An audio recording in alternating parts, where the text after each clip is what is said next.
his destruction, her outward beauty will usually do the trick. Some of the most prominent characteristics of the outward appearance of the femme fatale include a cigarette, long sexy legs that often dominate the frame, thick luscious lips, gorgeous wavy hair that frames her face perfectly, and an attire that is often very flashy, fur shawls and coats, long gloves that extend to the elbows, evening gowns that shimmer and sparkle, clothing that reveals legs, cleavage, arms, back, and or shoulders, and a sexy pair of high heels. But it remains unclear why her image is so important and exactly who it is important to.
What do you mean by it?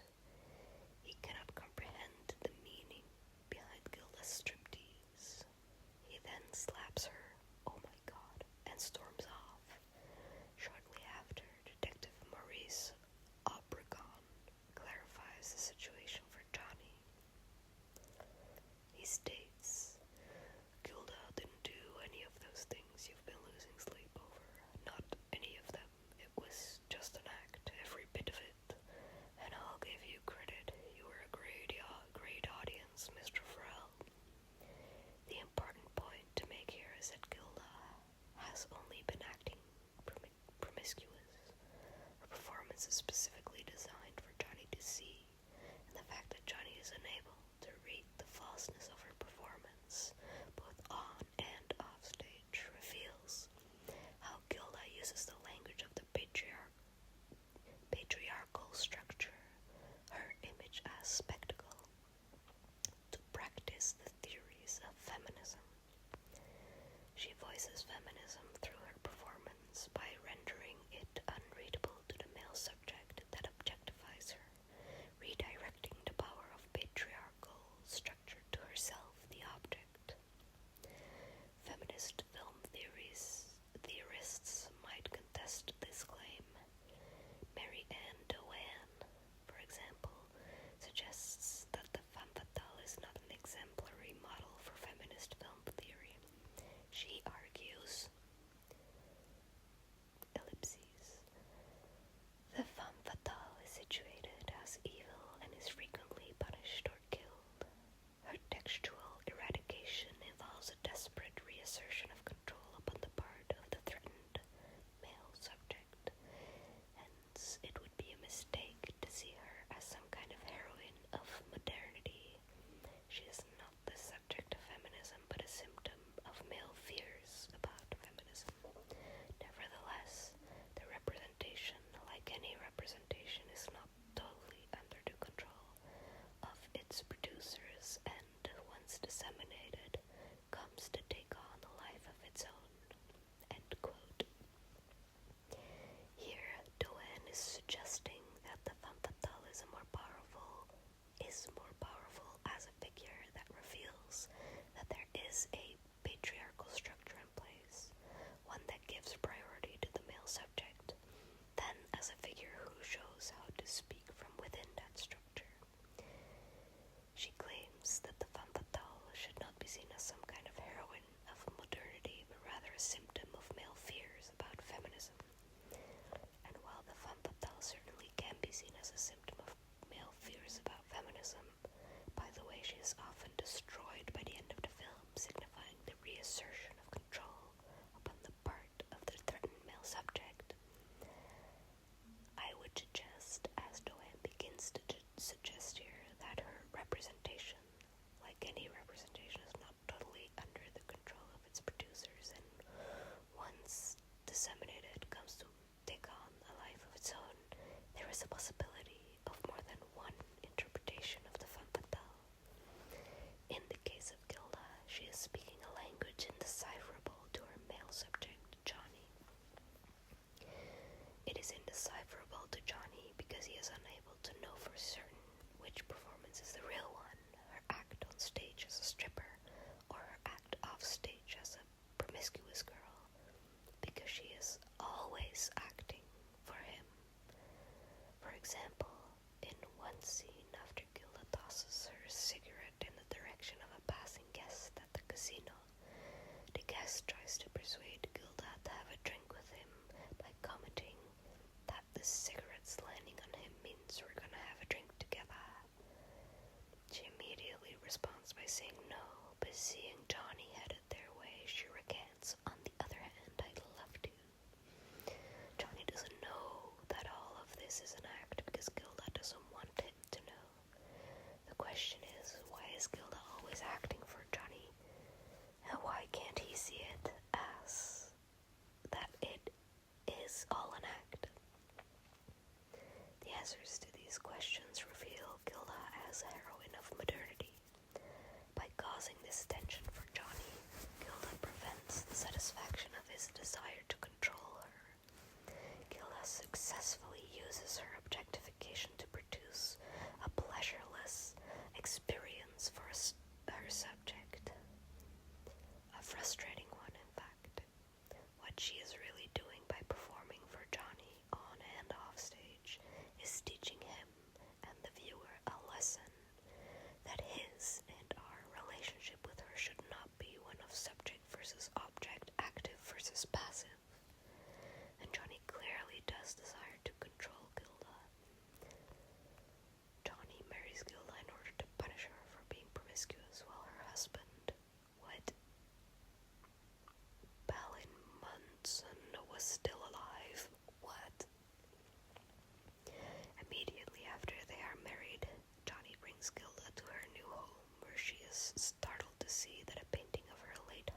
just hanging there. Oh my god, the intrigue. Here, Johnny acknowledges his intent to control her in a voiceover. She didn't know then what was happening to her.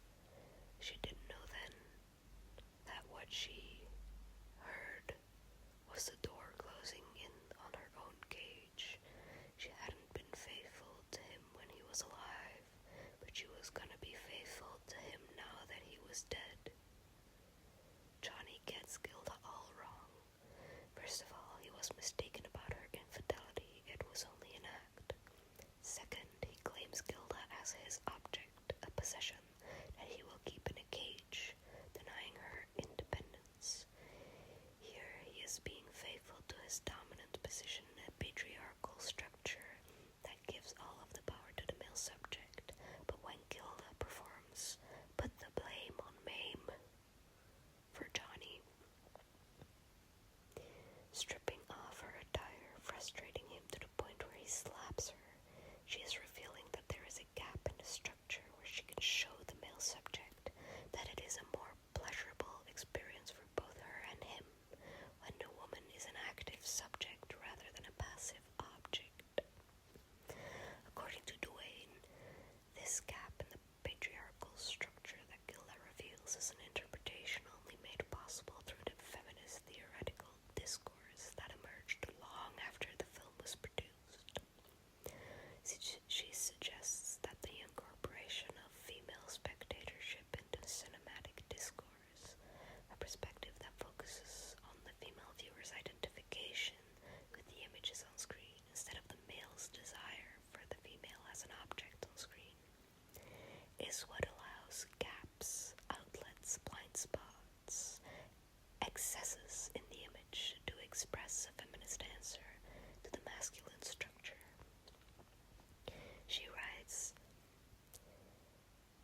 "It is all a question of timing.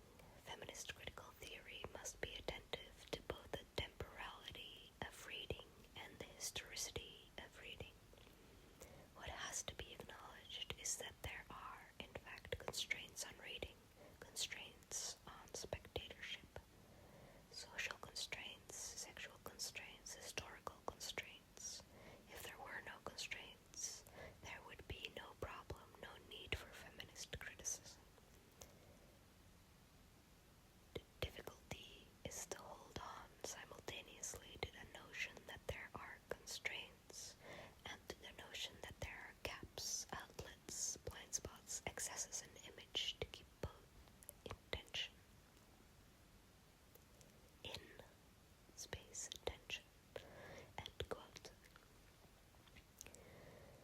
That there is temporality in reading suggests that the interpretation of Gilda that is now available through the theories of feminism is one that might not have been possible prior to the emergence of such theories.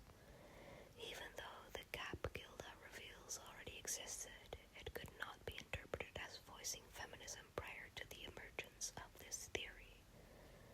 In other words, although the voice of feminism has existed all along, it is a voice that has been severely neglected due to the social constraints, sexual constraints, historical constraints mentioned by Duane.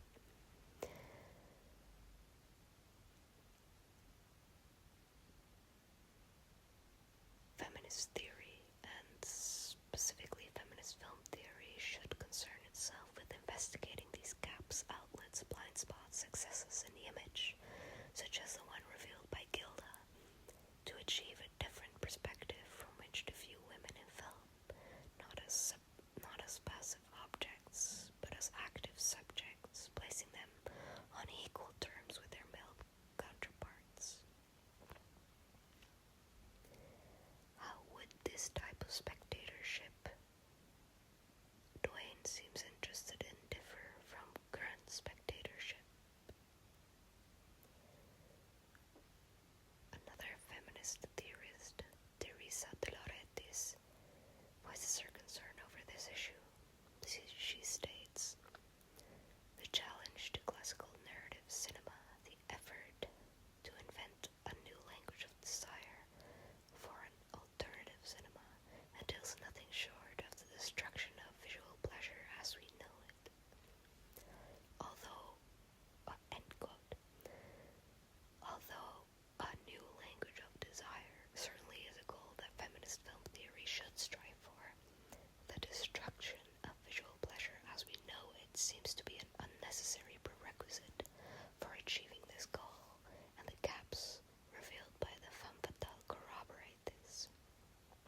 answer is no.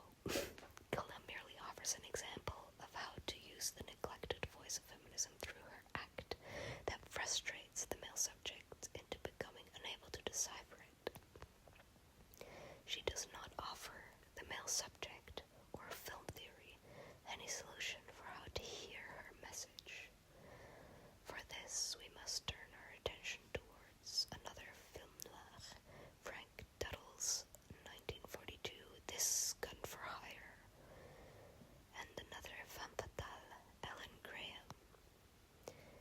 The first image on screen of the actress Veronica Lake playing the role of Ellen Graham is an image of her arm extending out from behind a wall in an audition hall at Fletcher's theatrical agency. Her entire body follows, revealing a long, shimmery gown that is perfectly fitted to her slender frame, and gorgeous, lengthy, wavy blonde hair framing her soft white face.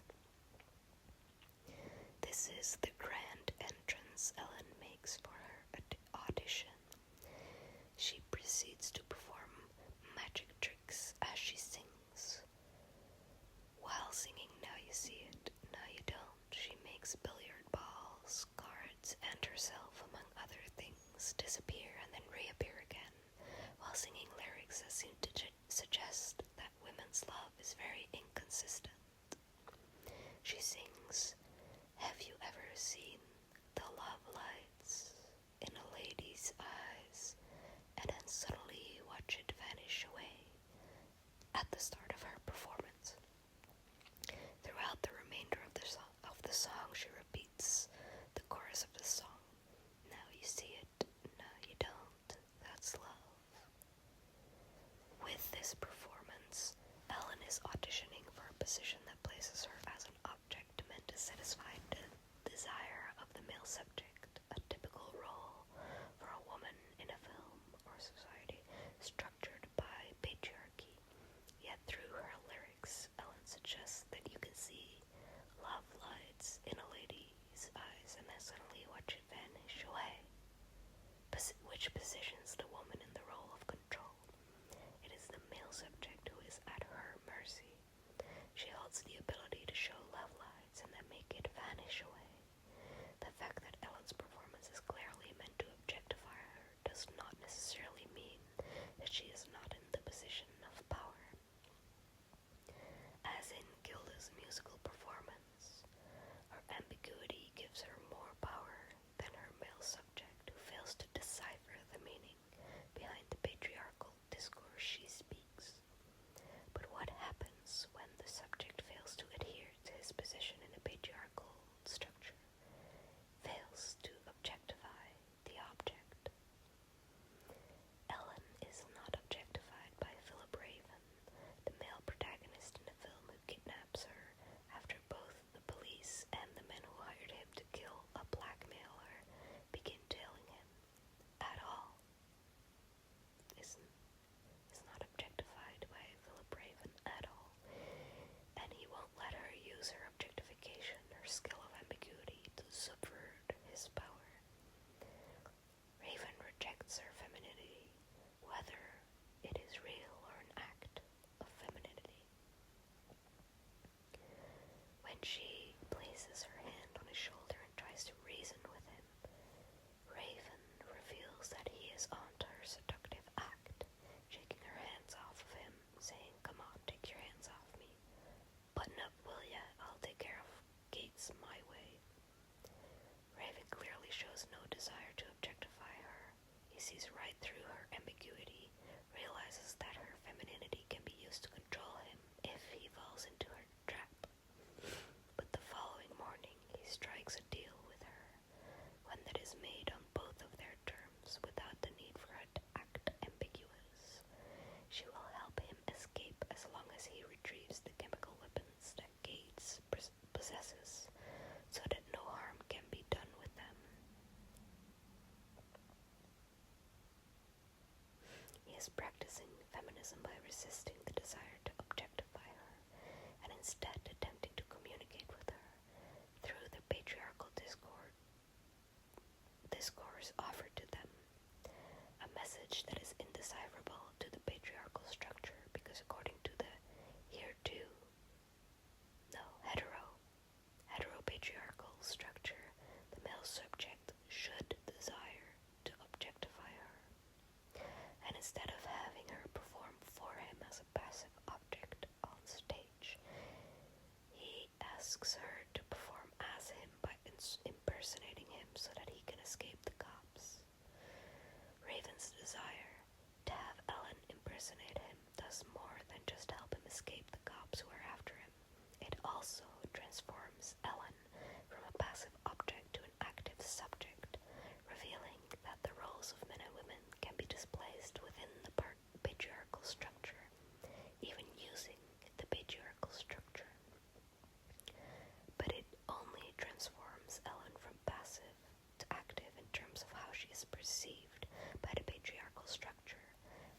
girl, as if to say Ellen can only be thought of as being someone else's possession, in this case ravens.